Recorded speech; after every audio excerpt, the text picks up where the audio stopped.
All right, we are streaming live now. Welcome, good evening, everybody. Happy George Washington's birthday weekend. I always like to make sure people realize the reason for the weekend. We usually say President's Day, but the actual federal holidays for George Washington's birthday. I know I'll be celebrating tomorrow, going to Ferry Farm to with my kids to be where Washington may have chopped down the cherry tree. So we'll be celebrating that. But we're very honored and happy tonight to have a good friend of mine, Mike Cecere, who's the captain of my reenacting group, the 7th Virginia Regiment. And a historian and author. And he just released his latest book, his 20th book, called Williamsburg at War, about colonial Williamsburg during the Revolutionary War. You can see him holding it right there, and published by Heritage Press. Mike, if our viewers are interested in getting a copy of your book, how would they be able to do that? Amazon lists all my books, all 20 books, and Heritage Books. They have a website as well, so you can order there. And there's several other smaller sites, but Amazon is typically the best way. I typically go to books, type in my name, and that's about the only way you and I find out how our books are doing. Occasionally we get the publisher to tell us, but for the most part, it's just. We hope they're doing well. Yeah. By the way, thank you for having me, Mark. Thank you very much for having me. It's always good to see you. Yeah, no, we appreciate it. And like I said, you do so much good research and are interested in sharing that with as many people as possible. And so we know our audience really enjoys all the research you're doing. And, this place, I like, a lot of your books are either focused on people or on places. And this one's about a very special place to both of us. As a former resident of Williamsburg, Virginia, I went to school at William & Mary. You can see the Wren building behind me, and I got my William & Mary shirt on here. And always enjoyed my time down there in Colonial Williamsburg, but it's also a place you've loved your entire life. And I know... Now my residence. I live here. You're living down there. So why don't we start off with that? Why don't you tell us a little bit about, the first time you came to Colonial Williamsburg and the impact it had and why you decided to end up moving to Williamsburg in the first place? I love living history. I love it. And nobody does it better than Colonial Williamsburg.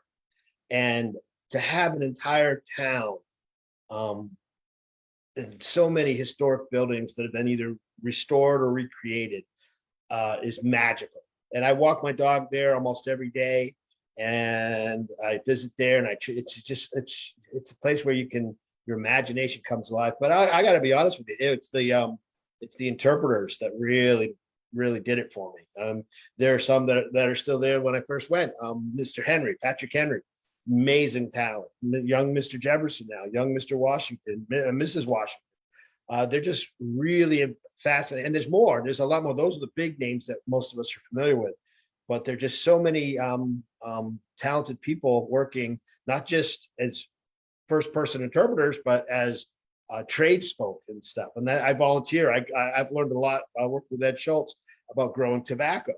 And I do evening programs now where I get to be a soldier. And now I get to dance. I'm learning dances. That's a joy. So I get to do a little teaching stuff. So it's just a wonderful, wonderful place for kids, my age and kids still in school. There's so much to see and do, and so much happened here, which is why I wanted to really dig deeper. As I think I've just surpassed. I've been here now. I'm in my 6th year now. So I'm guessing you were a 4-year student at William & Mary. You're so smart. I'm sure you got it done in the 4 years. So I just wanted to learn a little bit longer working over in Gloucester County. So yeah, at where Comico, right? The historic site. What a boy, that's an accomplishment. Be part of that too. But they call it the historic triangle there with Yorktown, Jamestown, Williamsburg. It's a great area for history. Absolutely. And Williamsburg, has its own, really interesting history. And we were talking a little bit before we went live just about how Williamsburg, there's a lot of focus on the kind of rise to rebellion, the lead up to the ultimate break with England. Then there's some focus on Yorktown towards the end when the armies are coming through.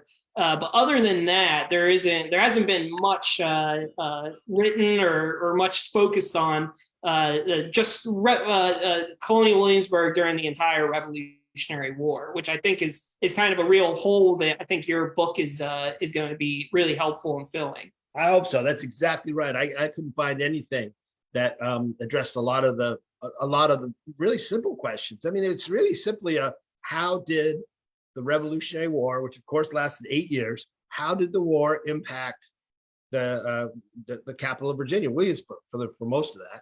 And you were right. I mean, many of us are familiar with incidents like the gunpowder incident, things like that. But and the occupation of we used to reenact that. The British would occupy in June, and then the Continental Army would come down and occupy. So we knew, with little windows. But I wanted to look at everything. I wanted to look at the residents, as many people as I could of all strata, some of the buildings that are either been recreated or still exist, and just how they were used. It was really neat. And as in all my books, learning what it is that I'm researching is big part of the fun. Anyway, I'm sure all the things that you've written and learned about in the research. So yeah, that's exactly what I wanted to do. I want readers to be able to come away going, especially those that come and visit Williamsburg, and we have a lot of visitors, obviously. And it bothers me sometimes when I'll see folks and they'll show up and they'll get there around 11 or 12. They don't have a plan. And there's so many, and they're only there for the day. I'm like, this is not good. You got to plan it out. You got to see the interpreters. You got to almost, I mean, I would get down here the night before and figure out where I was going to be. Sometimes I'd bring a bike before I moved here. I'd bring a bike so I could get from the Capitol over to the governor's palace in time to see, one performance and another performance and all. So, but now this book, I hope will let visitors and anybody interested in Williamsburg, better understand just how the war impacted what happened.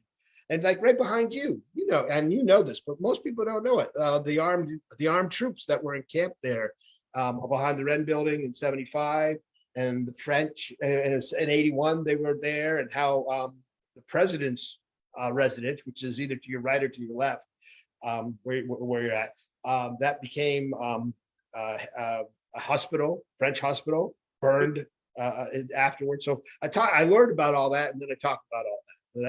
That's near the end of the story. Yeah. So let's start near the beginning. So when does your book?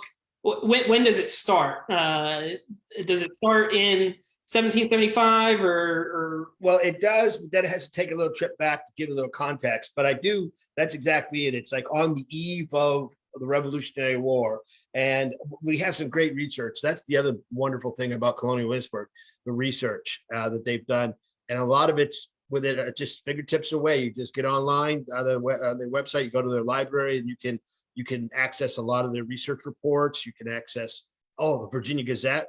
I must have 50 to 75. I should have counted about at least 50 individual citations of a Virginia Gazette story that I found useful for the book. But yeah, I start on the eve of the war, and I give the demographics, and basically, Williamsburg is it's a city. It's incorporated as a city, but it's a city of less than 2,000 or about 2,000 people, more Black than white. It's actually like a 52-48% more enslaved than not enslaved. So it's small town, but it swells up. I got to tell the story of it's a lot like Trenton and some of the other capitals that you and I have been to, that Monday through Friday during government hours, it's a busy town. And then on the weekends, they roll up the sidewalks. Well, when the House of Burgesses weren't in town, or the merchants that were meeting weren't in town, Williamsburg was pretty slow. Not too slow, because there was still enough trade going on. But when the Burgesses came to town and the merchants came to negotiate prices, and the court, remember, we got a courthouse there, county courthouse, and the district courthouse for the entire colony. Well, that's when things were hopping, and I love, you know me, Mark, I love primary sources. So if I could share a French visitor's observation of the taverns at Williamsburg, I'm going to try to get it in there and talk about it, just so you can imagine that when you walk past the King's Arm of the Raleigh Tavern today, which exists today.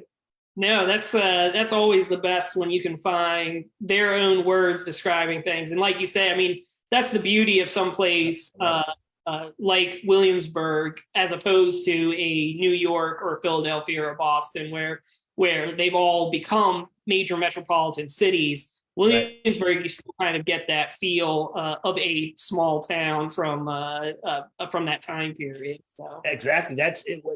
The thing that seemed to have killed it actually saved it for us. That's pretty much how my book ends. And I think you already know where I'm going with it. You know, the decision to move was a disaster for the people that lived there in 1779, 1780 and beyond. But it was a blessing for all the rest of us, because now you don't have skyscrapers that were built up in the capital the way we have in Richmond, or, you know, you mentioned New York or Boston or any other big city that was around back then but grew up. So yeah. Now, what was in those beginning stages? I mean, we're familiar with some of those big names: Thomas Jefferson, George Washington. I mean, they were all meeting down there, and you know, was the move towards you know, revolution and independence, was that a slow process, or did it happen quickly? Or tell us a little bit about that. And right. Yeah, very much slow. Spots there too. Right. I mean, I always like to say that you know, the first shots fired in Virginia were 6 months after Lexington and Concord. So there's a whole long period. That's the way it is for the South. I wanted to focus on the people that were here in Williamsburg, though. I didn't really do a whole lot with Jefferson, except for when he was governor, or even Patrick Henry, one of my favorites, except for when he was governor. I mean, of course, I mentioned the stamp tax, the stamp resolves, and then the two meetings at the Raleigh Tavern, very, very quickly. But I wanted to highlight Peyton Randolph, you know, first president, his house, you go and tour his house, first president of Continental Congress. I wanted to highlight Robert Carter Nicholas. I wanted John Randolph, George Wythe, and Lord Dunmore at the governor's palace, because four out of those, three of those men, their residence still exists or have been recreated. My understanding is that John Randolph's house has been moved. I think it's been rebuilt, you know, dismantled and rebuilt. It's somewhere down in Newport News. I haven't checked that out yet. And there's not much left to speak of for Robert Carter Nicholas. But so I wanted to focus on them. And then here's where I really wanted to dig deeper. What about the next level? And I didn't know how Williamsburg was set up. It's actually an incorporated city. You know, the charter goes back to 1722, and they have they don't really have democracy to speak of, but they had like a common council and aldermen. And once you get appointed to one of those positions, you're there for life, unless you step down. And they basically are like a city council and all that. And then I want to really focus on, you know, what they did too. And then also it's fun because, I mean, you remember the Getty House, probably right across from the Greenhouse store. Well, he was I believe he was in the common, they call it the common hall and things like that. So I just, you know, I wanted to focus on the nitty gritty details of how Williamsburg as its own little town operated too. And you find a number of them, Dr. Pasteur, John Dixon, the publisher of one of the Virginia Gazettes, ends up being mayor of the town right around 75, I think, when a lot's going on. Oh, wow. Huh. Yeah. So, but get back to your question about, you know, was it slow? Yeah, absolutely. It was slow. But of course, I mean, the little blurb that we all have to write in books, you know, that go on the back of books, mentions how, you know, Boston and Philadelphia, especially with the 250th anniversaries, everyone's going to think of them as revolutionary cities. And a lot of people think of Williamsburg too, but they don't really know that much. They know the names of the people. They don't know, you know, the big vote on May 15th for independence, or the stuff that happened in the Raleigh. And also I wanted to highlight all that. And again, it took a decade. It took a decade from Patrick Henry standing, a mile away from you on the other end of town at the House of Burgesses. A whole decade passed before we actually get independence. Yeah. Yeah.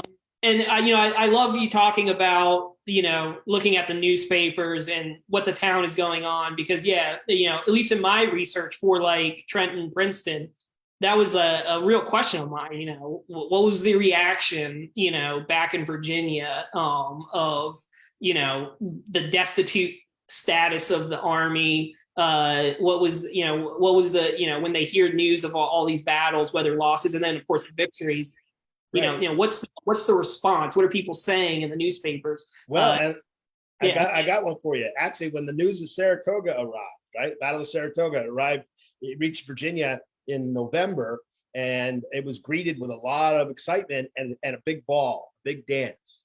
And if that was in that way, I found that in the Virginia Gazette. So they held a dance. And they had outlawed dancing in '74 as essentially, they didn't want dancing because it was too frivolous. But by '77, they're like, woohoo. I couldn't find that they danced after the French Alliance, but I bet they did. Yeah. Mm-hmm. And in Williamsburg, because it was the capital, and you mentioned the soldiers being, a lot of them were raised or they were raised and then they came to Williamsburg before they went on deployments, depending on where they are. Is that what happened? Yeah, absolutely. So what happens is you go through it in '75, right? You've got the gunpowder incident. And then about a month, 6 weeks later, Lord Dunmore flees the capital. There goes royal authority. And in the summer, the first troops from outside of Williamsburg, you have the independent militia companies. Captain Innes is one, James Innes commands one. And but now all of a sudden they start asking for help from outside counties. And they come down and they camp at what's called Waller's Grove, right? And so that Waller's Grove is behind, it's over by Christiana Campbell's, but it's a little bit past that. It's really not a part of the, it's right on the edge. It's hard for me to explain because I don't know exactly what part of the grove they were at, but there were about 250 troops. And Charles Scott, a name you probably know, future general, he's a captain of his man, and he's chosen because he's a French and Indian War veteran. And there's some great quotes or great accounts of how he's too nice to the guys. He's too friendly to the guys, so no one's listening. And there's one lieutenant complains that they're spending more time in the taverns than they are, doing anything of purpose. But then the third Virginia convention, remember the first one met at the House of Burgesses, and they essentially picked delegates to the Congress. The second one was Patrick Henry's Liberty or Death in Richmond. The third one was also in Richmond, and they formed the 1st and 2nd Virginia regiments and the minute companies. Now in the fall, September, October, November, you've got this a steady stream of troops coming to Williamsburg to get organized. And we've got a great resource, the Virginia Public Store records, online and published. There's a paperback version of it that shows you what they're drawing and all that. And so this is where right behind you, we've got the 2nd Virginia Orderly book, which tells us a lot of what's going on right behind you in the open space. And that, what do they call that? The sunken garden? Yeah, sunken gardens. Yeah. I don't know if it was that far back. When you look closely at the maps, it might have been closer, but nevertheless, you've got a lot. So from 75 all the way through 76, because they have not large, they add 6 more regiments. So now the 7th Virginia, my regiment shows up, and others. And then you get into May of 76 and the big vote at the Capitol for independence, and a celebration. That was fun. Again, Virginia Gazette, July 25th is when they actually celebrate the 4th of July here in Williamsburg. Again, with illumination and all that kind of stuff. So it's just, yeah, but then going on, I say a lot of celebrating going on in Williamsburg during. When you have like 12 to 15 or whatever taverns, yeah, plenty of places to celebrate at. Yeah. Now, once that happened in 70, by the summer of 76, after we chased Dunmore away from Gwen's Island, we already beat him at Great Bridge in December, but in July we chased him away from Glenn's Island. Then he leaves. All of a sudden, everything kind of slows down, and even the story gets a little sparse for me. But I learned some new things about 77, 78, 79. Like, if I may, should I rattle off? Yeah, we'd love to hear it. I live about a mile from what I'm about to describe happened, Queens Creek, and where Capitol Landing Road crosses Queens Creek, there was essentially a little harbor there, right? And a number of prominent residents of Williamsburg got together and formed they called it a Society of Manufacturing. And what they were trying to do is they were trying to produce fabric, linen, wool, and later on hemp. And so there are little tidbits of information about their efforts. And I remember there's one account where there's an auction of linen in front of the Raleigh Tavern for something like 400 yards of it, I believe. So they're producing. Mostly what they end up doing is they will take it from the farmers. That's the other thing to remember. Everybody's going on a war footing. So like if you're a tobacco farmer, all of a sudden you're like, well, there's a demand for flax, there's a demand for wool. It's not going to be good wool, but it's going to be wool. And so these guys are trying to take all that and they'll process it for you. It was never a big financial hit, but during an emergency, I never could find the records of how much they produced. But it was very interesting that they were right down here. They had, I think it was, and I don't want to say, I was going to say 40 or 50 people, but now that's the armory. That's the other one that if you come to Williamsburg, you'll see the Anderson Armory. And that started out as a blacksmith shop, and it's part of the tour now. And you've got blacksmiths and you got tinsmiths and a kitchen, and that became quite a complex. Behind the governor's palace, they built a large array of barracks. They're all gone now, unfortunately, but that was, so you learn these little things that are going on in 77, 78. Next time you go to the jail and you visit the jail, think of Governor Henry Harebuyer Hamilton. All right, because remember him from Detroit? Oh, yeah. Mm-hmm. He was the governor out there that got captured by George Rogers Clark. It was sent back here to Williamsburg and really treated way, abysmally. But, there are those that believed he deserved it because he was essentially rewarding Native Americans for scalps and such. And so the description of what it was like to be in that jail during this time period, and even before, it's pretty nasty. Tough. That's interesting. Usually when we talk about like World War II or something like that, there's a major focus on the home front and what's going on while the guys are away. I mean, that's kind of interesting. There would have been a similar thing in some of these towns where the fighting men have left or whatever, and the people back are trying to organize and help for the war. It's interesting how that guy was treated too. Was there, from your research, was there a large loyalist presence in the area, or were they kind of run out, or what? No, Virginia's never been a den of loyalism that I can find. I mean, you have the John Randolphs, Wormley, I think, out of town there.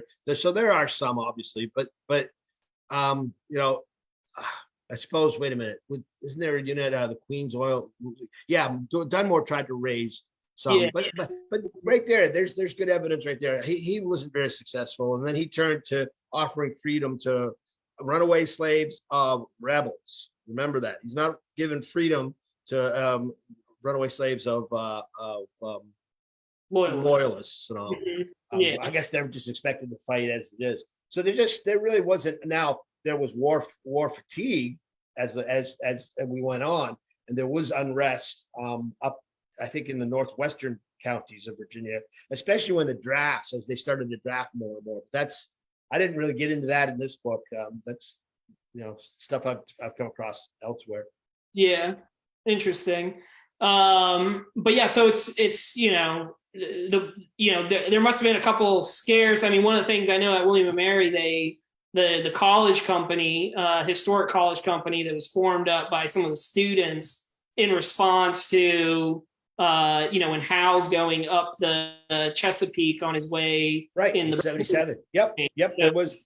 there there was an must have alarm been there. scares or whatever throughout that time period of potentially being at the crosshairs at some point. Well, actually, and that's the reason Williamsburg has finally moved, because in '79, the Matthew Collier raid, which was really over in Portsmouth and down by Hampton, but it didn't last very long. It was literally a 3 or 4 week raid at most, I think, maybe 3 weeks, and that's all it was meant to be.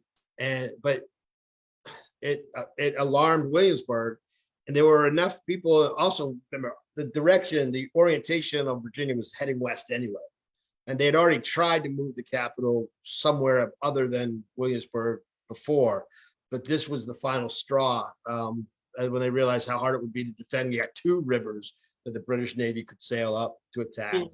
And remember, the rivers, a lot of people don't realize this, but the York and the James River are not that many miles away. I mean, we're talking single digits, several miles in either direction, as far away as they are from Williamsburg. So yeah, that was the big decision. Thomas Jefferson gets elected. Patrick Henry does his three 1-year terms. Jefferson is elected as the next governor, second governor. And almost at the same time, the vote is to move it, not necessarily to Richmond at first. They just agreed to move it. They settled on Richmond, and it took a year. It wasn't until April of 1780 that they actually, and in fact, I think a lot of Williamsburg folks were in denial. They were hoping to be a reconsideration. Really? Because Richmond was nothing compared to Williamsburg. It didn't have the infrastructure for buildings. Interesting. Yeah. No. I from William and Mary, I think the legend is that Jefferson wasn't too fond of the city, right, of Williamsburg, and that aided in the decision to move it. I think so too. Plus, his seat's 2-hour drive today out in Monticello. So I think you're absolutely right. True. Yeah. And yeah, Richmond. And even though Williamsburg was fairly small compared to some of the other cities on the Eastern Seaboard, Richmond, would have been tiny at that time, I assume. Yeah, 2000. I mean, it would swell up. It would swell up when the business and then the taverns would open up and the lodging houses and all that. But it was Norfolk was the biggest town, but Norfolk's gone. It was burned down in on January 1st, in fact, 1776. So they moved the capital to Richmond, but that doesn't protect it from the British, right? No, that's the irony, right? That's the bitter irony. So they move it, and next thing you know, I mean, there's more to it than what I'm going to give you, but let's just jump right to Arnold, Benedict Arnold. The traitor betrays us, and then in the fall of '80 is given the command of an expedition in December 1780. And he sails into Hampton Roads at the end of the year 1780 and right up the James River. He does threaten Williamsburg, and I think it was General Thomas Nelson had command of some militia over by what is now, I think, King's Mill. It's over by Burwell's ferry landing. And it's fun. Remember the Colonial Parkway. So if you go to the Colonial Parkway from Williamsburg to Jamestown, as soon as it opens up and you can see the river, James River, you're kind of viewing that section of the river that Arnold was on when he threatened to go ashore, but he didn't. He Nelson called his bluff, and then Arnold went up and ended up landing at Westover, which is a great historic site to visit, and then marching to Richmond and seizing tobacco and other goods and destroying military stores, public buildings. And then I think it was January 20th, 3 weeks into this, he's back in Portsmouth, and he sits there for the next 2 weeks. Then General William Phillips shows up with reinforcements, and he sails up the river in April, and he lands and marches on Williamsburg. So Williamsburg is actually occupied for about 2 days. And John Simcoe, Queen's Rangers, they ride across over to Yorktown, and I think they destroy some cannon that are over there. But there's not really anything, there's no fighting to speak of. And Phillips, his main focus is further up the river at Petersburg. So that's the next thing. There's fighting up there, Battle of Petersburg and all that. Lafayette shows up, Cornwallis shows up, more British reinforcements show up, Pennsylvanians show up. So you got, there's a converging. I mean, Virginia is now the center of a lot of operations, unless you're General Greene and South Carolina, he's got his hands full. But the next thing that really happens is for Williamsburg is Cornwallis can't bring Lafayette to fight. Lafayette's not stupid. He's not going to risk his much smaller army in a fight. So Cornwallis, he raids Monticello, Charlottesville, Point of Fort. Then he marches down essentially the peninsula to Williamsburg, and the British occupy Williamsburg for 10 days. And there is a fight that's only 6 miles outside of town. It's a place called Spencer's Ordinary. It's residential, and there's a park over there now, but nothing battlefield oriented to speak of. But it's well documented with Ewald and Simcoe giving good description. And it was an advance guard under Colonel Richard Butler who attacked. So there's fighting there. But I really wanted to focus on what happened at Williamsburg during the occupation. Mm-hmm. Unfortunately, I didn't find a wealth of sources. The British I couldn't find very many accounts from the British. St. George Tucker, remember the Tucker House in Williamsburg? Yeah. He writes several letters and gives some really good descriptions of the hordes of flies that were left behind because of the British Army. And Ewald gives this amazing description of the refugees and many of the escaped slaves who are or enslaved people that are following for their freedom there. Cornwallis. He describes this like 4,000 escaped slaves, trailing behind.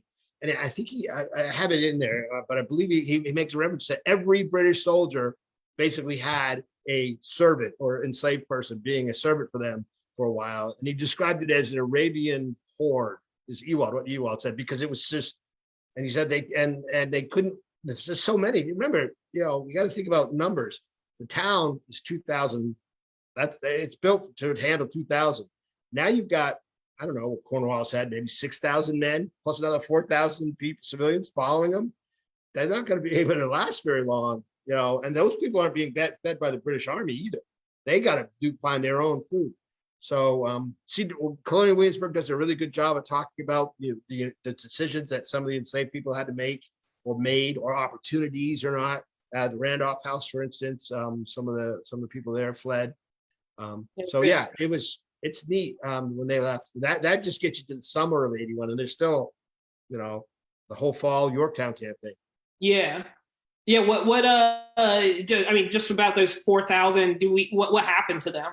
Do they go with Cornwallis to Yorktown, or? Yeah, I don't know for sure.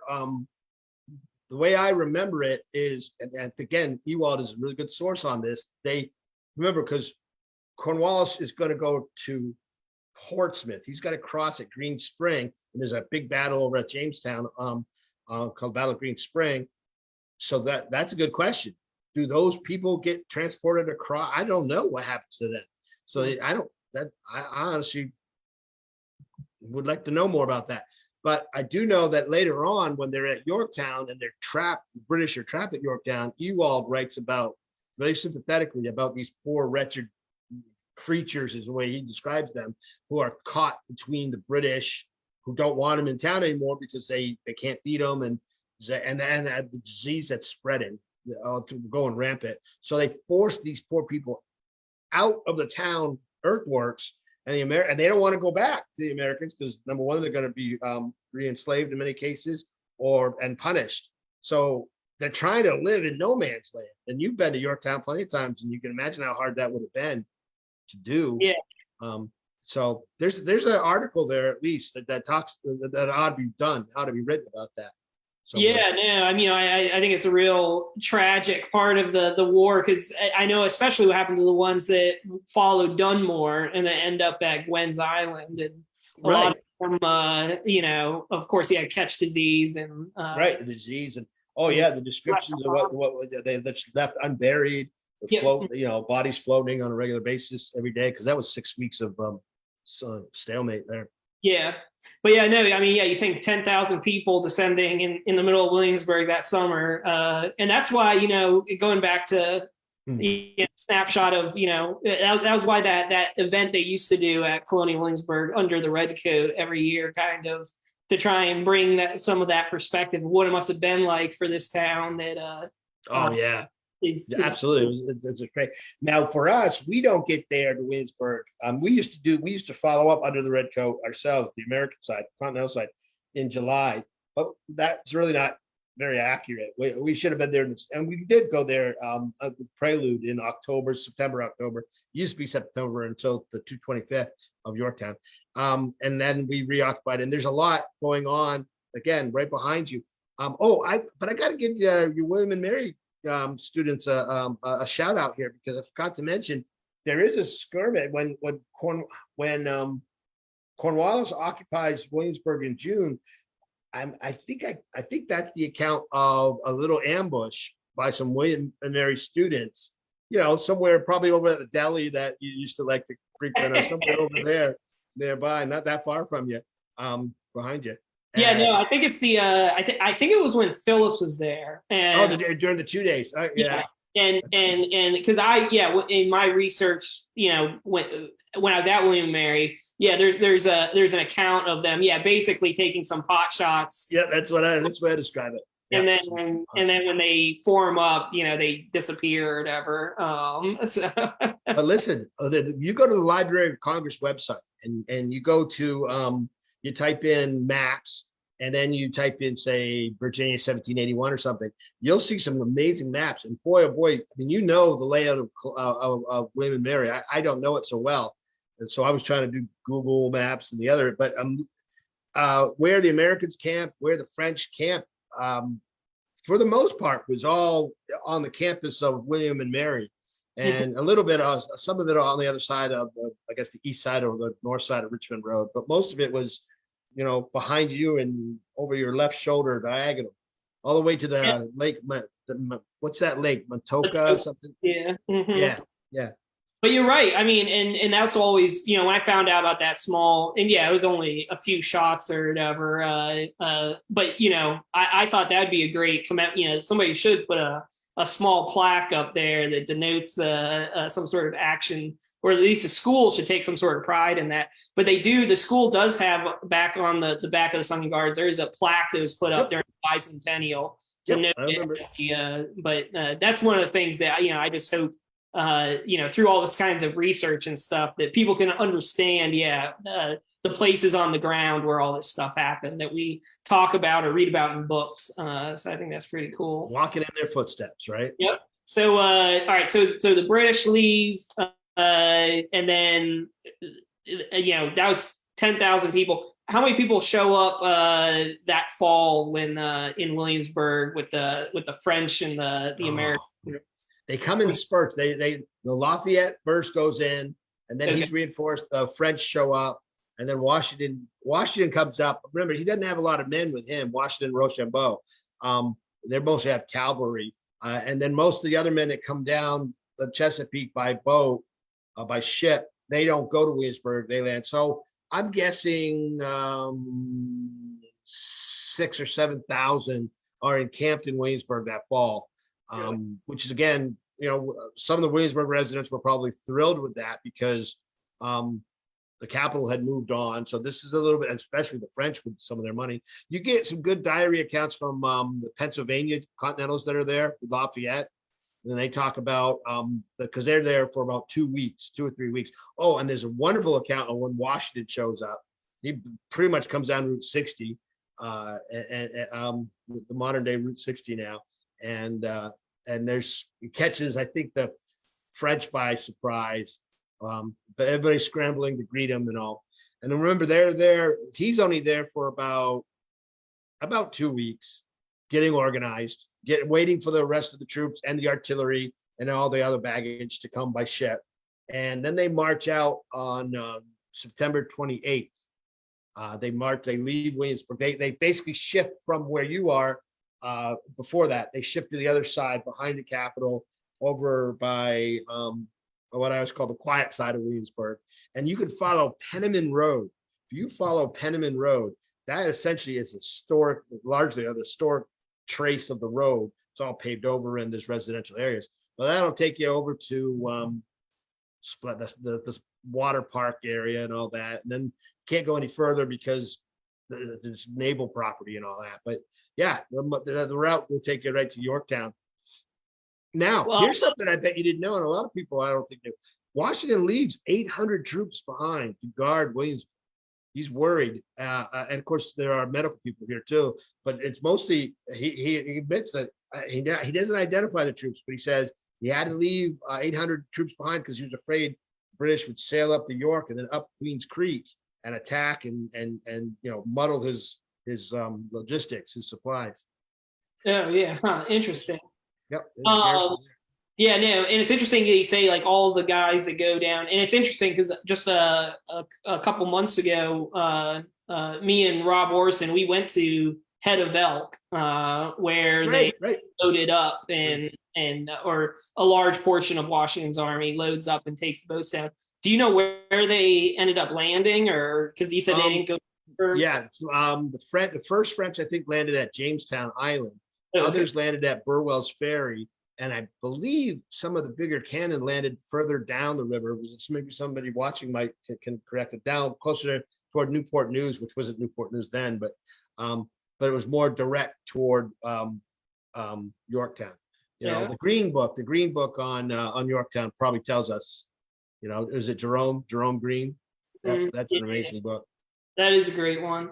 And, I love you talking about Washington coming back to Williamsburg. That must have been quite the, kind of a homecoming for him. When you think about before the war, all the time he spends in Williamsburg and, obviously, this would be his first time there since the war. Yeah, absolutely. He had, he'd done the 3-day stay up at Mount Vernon. I think it's so sad and tragic though what happens after the battle. His last surviving stepchild, Jack Custis, Custis, right? Park Custis, Jack Park Custis, gets camp fever and dies over at I think it's Mrs. Washington's family's estate. And and then oh Lord, he had to deal with that. And of course you can read the Washington, they haven't caught up there with the papers yet, but his writings, he talks about that too. But here's where they diverge again, and I don't think a lot of people were aware of this or are aware of this. The French stay. Many of the French troops stay, not the ones that came up with de Grasse, with the Navy and all that. They went back to the Caribbean, but the ones that came down from New York, they stay. And just think what had happened the year before in the winter up in New York, and remember the winter of 1780 and all that. So they're like, I think they're pretty happy. And the Williamsburg folks are happy. It's like, woohoo, we've got all these French soldiers with money, officers. So there's some really neat accounts. They seem, I don't know, I'm sure the French thought it was provincial and all that, but they were polite. They write about it in a way that sounds pretty encouraging until the summer. And then all of a sudden it's like, we're ready to go. This is hell. This is horrible. Ewald does the same thing. I mean, you read the accounts of these guys about what a Virginia summer is like, and you and we're just like, yep, hasn't changed at all. Same hot and humid. Well, and it's while the French are there, that's when the Frenchman's map is drawn. Yeah, the Frenchman's map. Now, the research I've done on this, they're not 100% sure what it's all about. I've got a kind of a poster copy of it. I think the original's over at the Swem Library there at William and Mary. I'm not sure which side's up and down. I'd be honest with you. Okay, wait a minute. This is William and Mary over here. So this would be west. This is it's an amazing map, and the folks at Colonial Williamsburg have used it to essentially rebuild the town. They're just not 100% sure what's being represented. It's colored. It's probably lodgings, not lodging, but where the troops stay, places where they could stay. Now the French had a hospital right next to you, right where you are if you're in front of the Wren building. In one of the, I think it was the president's residence, and the Americans used the governor's palace, which was essentially abandoned after the Capitol, and the governor's palace burned down. it burned down to the ground by accident. And then there was a fire at the French hospital as well. A few weeks later, November, December is when this happened. Of course, they restored that or rebuilt it. Yeah. The governor's palace remained ruined until they came and recreated Colonial Williamsburg. Yeah. So, and do you get into that in the book? Basically, what like once the French leave, what's left? Yeah. Well, I just comment on how Williamsburg is now essentially a sleepy town. There's nothing left. The arrival of the Allied army and the French army staying, kind of kept them on life support in a sense, economically speaking. But once the French leave, there's really nothing left for Williamsburg. The heyday's long since gone. And there's an amazing account actually of I didn't include the details of it much, but a visitor several years later comes, and there's only one tavern still operating. I think it's the Raleigh, and he describes a very bleak visit, and you just get the sense that the town is dead. Everything's moved on, and but then I make the comment, more the better for the rest of us, because as you and I were discussing, because the town essentially fell asleep, it didn't get redeveloped and built up and everything. And so when Dr. Goodwin and John D. Rockefeller get together and discuss reviving it, you've got a lot to work with there. And now we're all blessed to be able to walk in the footsteps of all these people and the events that happen there. And big thrill, great place to visit. Yeah, no, I think it makes it. Yeah, it's definitely unique. Having studied and visited all these Revolutionary War sites from New York down to or Boston all the way down to Charleston and Savannah. I mean, all these other cities, kind of have lives that happen afterwards. And you're right. I mean, Williamsburg, there's a significant battle of Williamsburg during the Civil War, but kind of blows right through the town, and the town is just kind of stagnant for it seems. Right. Luckily, it didn't. There wasn't a lot. Like Yorktown was utterly destroyed, and Yorktown's been rebuilt, but much smaller. Yeah. And then you go to Williamsburg, and you're right. They do this huge restoration, and still doing it because some of the things are original, some things have been preserved, some things have been rebuilt, and some things have been are original, but they've been moved. In fact, I think they just moved a building. They did. They call it the Bray School. It was Dudley Diggs' house, and it was it's where I forget the lady's first name, but her name was Mrs. Bray, taught enslaved children, taught them how to read and write, and so they moved it. It was actually being used on it's on the campus of William and Mary, and I think I could be wrong, but I thought it was being used by the ROTC or something, and then it was discovered, hey, this isn't a period building, and so they just last week they put it up and they moved it to a new location that's kind of more within the campus, if you call Williamsburg a campus, not a college campus, but you know what I mean. And it's very close to the big hospital, public hospital that's over there on Francis Street. So it's quite exciting. But that's where I think it's helpful to have texts like yours that you have out as far as like discerning the what's historical, what actually happened at different places and things like that. I think that'll be. My big concern is that somebody in CW is going to go like, that's not what happened. And I mean, I tried my best to get it all, and I was pretty thorough, but there's always a chance that I misinterpreted something or I missed a source I should have seen. So it was a lot of fun to write, and like I said, people who like Williamsburg and want to know more about it, I think this book would be a good source to get a foundation for all the things that happened all around you. And maybe we could start planning encampments there again based on some of the events. Well, to that degree, I believe there's one that's supposed to be happening later this year. Well, there's discussions about it. There's discussions. Okay. Well, hopefully we can get that happening. You gotta get me in trouble. Yeah. All right, we got a question here from Reggie. He said he has a relative of his family, Gabriel Maupin. Did you ever hear anything about Maupin and his tavern or his family? Yeah, I know that name. Yeah, Maupin, right? Mm-hmm. Maupin. He was a tavern. Well, it seems to me that's on one of the houses. I want to say it's closer toward the nursery, the little garden and by the church. But I can't wait a minute. I got the book here. Why don't I look up in the index? Now that you say it, I think he was also. I'm sorry. This is where it falls off the rails, right? Yeah, Gabriel Maupin, page 88. What do I got here? He's listed as 21 man. Oh, okay. A lot of the counties after the First Continental Congress, all the counties in Virginia and throughout the 13 colonies were instructed to form committees to enforce the Non-Importation Association. So Gabriel Maupin is one of them for Williamsburg. Remember, Williamsburg, it's not a county. Well, you know what's neat about Williamsburg is that it splits two counties.